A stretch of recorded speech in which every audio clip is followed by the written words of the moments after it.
Hi guys, and welcome back to my YouTube channel. My name's Kelly.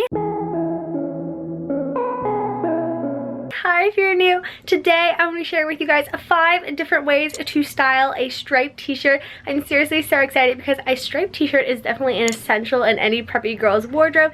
So I'm going to be sharing with you guys 5 different ways to style it for spring and summer, and I hope you guys enjoy this video.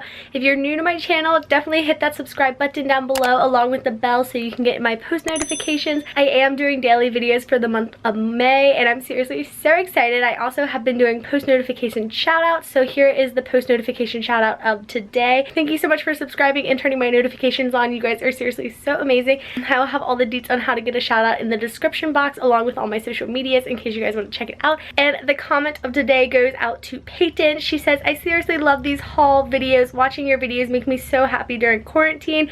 Thank you so much. I'm so happy you like my videos. Thank you so much for subscribing. You guys are seriously so sweet. Again, details on how to get a shout out are in the description box, so definitely check that out after you're done watching this video. And let me know in the comments down below which outfit out of these 5 is your favorite, but let's just get right into the video.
So I hope you guys enjoyed this striped t-shirt styling video. I would love to know which outfit was your favorite. Let me know in the comments down below. I love being able to chit chat with you guys, and I do read and respond back to every single comment. Also, if you're new to my channel, definitely hit that subscribe button so you can get notified the next time I upload, and I'll see you guys back here tomorrow with my new video. Bye guys!